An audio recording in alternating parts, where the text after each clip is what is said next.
This is Power Brands, the symbol of brand excellence. Tonight is a celebration of brands.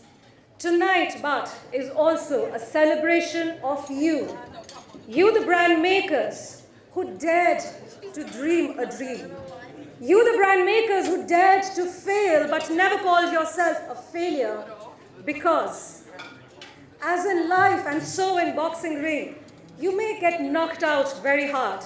You may fall often, but the day you refuse to get up is the day you're declared a failure. And knocked out you all were. Fall you did very often. But what you did not do was refuse to get up. And it's a delight and an honor to be in the presence of such great people, such great brand builders who have given the world some of the greatest, the biggest, the unstoppable, the unconquerable, the iconic and the iconoclastic brands. And we are here to celebrate your success and your brands, which have made this world a much better place. But before we start celebrating, let's ask ourselves a question. What is it so special about these brands? There are people who worship these brands. People love these brands. People wait in queues for days to see the new product being launched by these brands. Are they doing something different? Yes. For first, they have realized branding is no more what it used to be.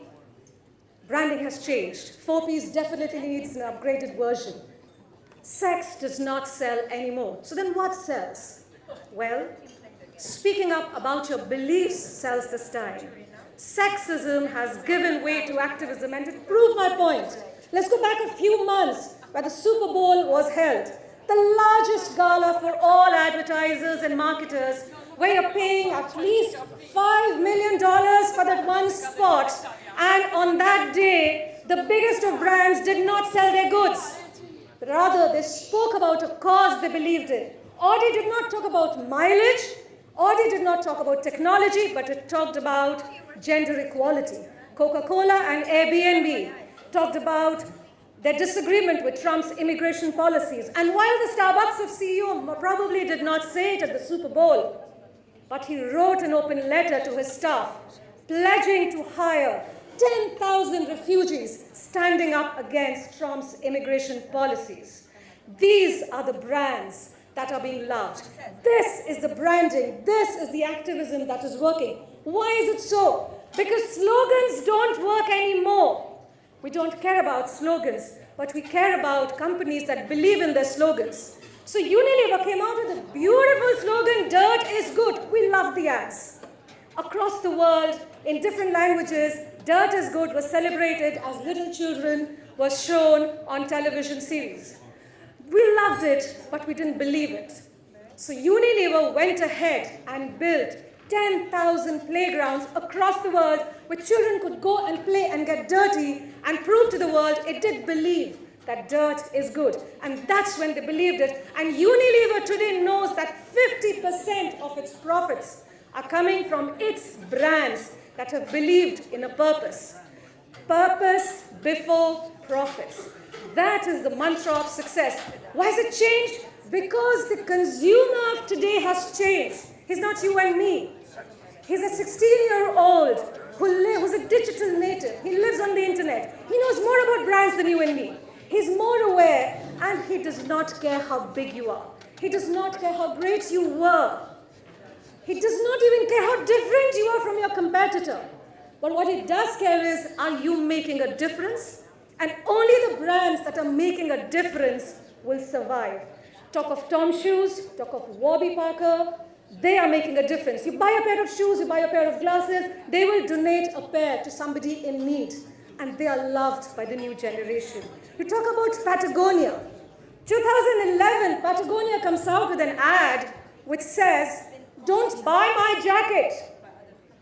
Now, advertising is supposed to sell products. And here was an advertisement telling, "Don't buy my jacket." Because Patagonia believed in the environment, and it said, if you can repair it and wear it, don't buy another jacket, save the planet. And that's what has worked. Body Shop believed in the environment. So Anita Roddick, very often called the Mother Teresa of business, was the first to go against testing her products on animal rights. You may or may not like Anita Roddick's products, but everybody stood behind her activism. And these are the kind of brands that will survive today. Purpose before profits. For my dear friends, rules have changed. The good guys no more finish last. The good guys are finishing first. And if research has to be proved, then these conscious companies with their conscious leaders are performing 10 times more than the normal market companies. These conscious companies with their conscious leaders are performing 300% more than the good to great companies. What bigger proof do you want than the fact that only and only brands with a strong purpose are the ones that are going to survive?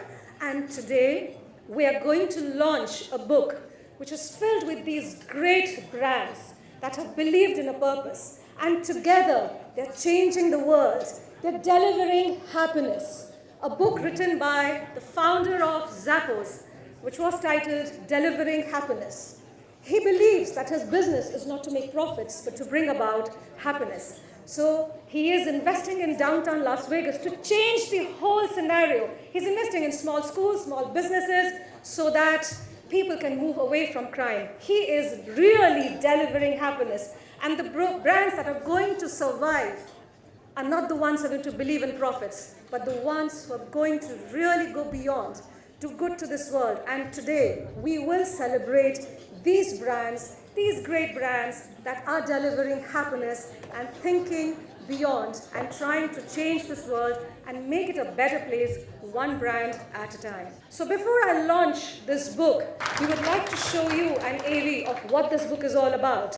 Tens of thousands of brands were researched from 50 industry segments by CICR Europe. And only 685 brands amongst them truly earned the status of the most recognizable brands around the globe. They are global power brands. Ladies and gentlemen, hold your breath as we unveil the Global Power Brands Edition 2017, where only 12 earned the status of cult, while 50 brands from here made it to iconic power brands. Ladies and gentlemen, may we present the Global Power Brands 2017.